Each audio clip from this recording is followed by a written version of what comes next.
when you got to Arkansas, you were at Tulsa, take the Razorbacks job.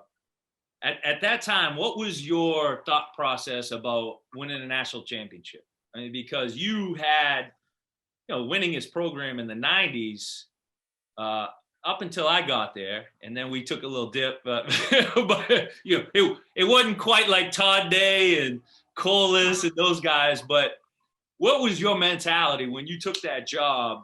How to get that national championship? Let me back you up. When you came, we just had a very good recruiting year. You took over the guard spot when we lost Beck, McDaniel. When we had Sunday Adebayo. Yeah, Sunday. That's right. Jesse Pate. Yeah. Jesse Pate. I took a freshman team. It's you, Derek Hood, and Kareem Reed. And we went to Sweet 16. That's right.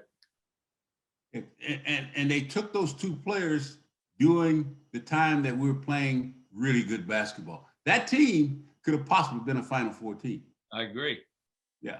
See, there are some things that happen that you don't realize. If those things don't happen, you got a chance to be really, really good. That was one of the number one recruiting classes in the country. Sure. They got. Yeah. So, again, I'm just saying that, some of the players who played with you might say, "Oh boy, they were really successful in '95." But you had it built up. We had. Pardon? Yeah, you had it built up and set up for us to continue that rise. Right. With Sunday and Jesse. Now they get disqualified. They can't play. And those are two starters. Not only two starters, the number one and number two junior college players in the entire country. Right.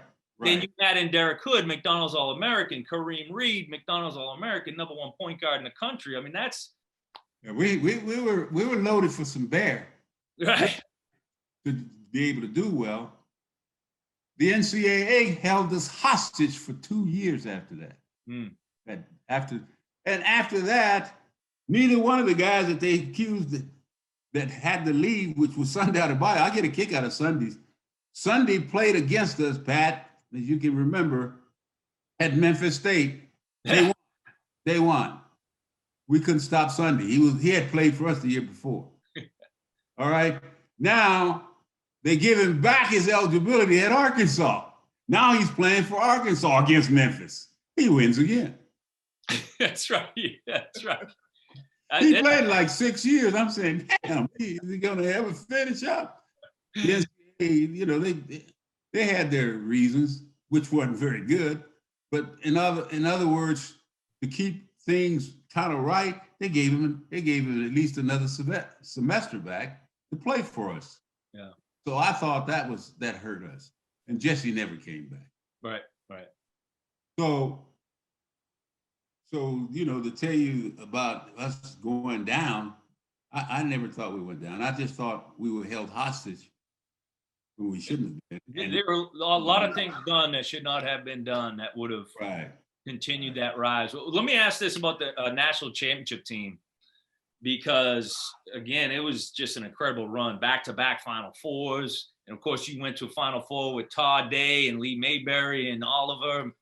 But what was it about the championship team that you felt separated them? Or what stood out about that team? I think the best talented team might have been Todd, Lee Mayberry, Oliver Miller. That bunch probably, at least from the standpoint of All-American, McDonald, all this and that. 4 NBA draft picks. 4. Isaiah Butch Morris. Isaiah came in from the junior college with that group, so talent-wise, had big Roosevelt Wallace transfer from Virginia Commonwealth or Virginia Tech or something like that, one of the smaller schools of Virginia. He transferred in, and he's a pretty good player. But the team that played with it was hard to stop the kind of players that we had with Beck. Beck could score. Yeah. He didn't have to, but he could score. McDaniel, I got McDaniel. He was. That's what he did in high school. He averaged over 30 points a game in high school.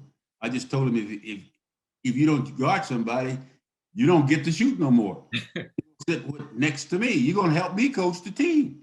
You got to get after it. So McDaniel and Beck were the two toughest guards in the country. I mean, physically, they were mean. It was the other guys were more offensively, but those two guys were defense all the way. Lee was a very good defensive player, but when you had two guys on the floor that could guard you like those two could do, and use their quickness, you know, they made a lot of things happen at the right time. And of course, you had guys like Scotty who could shoot the ball like you did, and then you had Big Nasty. Around that basket, he was murdered. If he got you posted up, you're in trouble. Yeah. And the thing that was so good about that team is they recognized that all the time. When we went into trouble, Big Nasty gonna get the ball. Right. You know, I didn't have to say timeout, get the ball to Nasty. No. They would say it. Hey man, we got to get it to the big fella. Big fella can deliver you, you know. So Oliver Miller wasn't not that kind of an offensive player. Oliver was the greatest defensive player and the greatest mind, one of the greatest minds I've ever coached. Great passer. Oh, great passer. But he could see. And any player that can see and can do the things that Big O could do, he's incredible. He's worth everything. So I would say an all-time big man. They don't come any better than yeah. Oliver.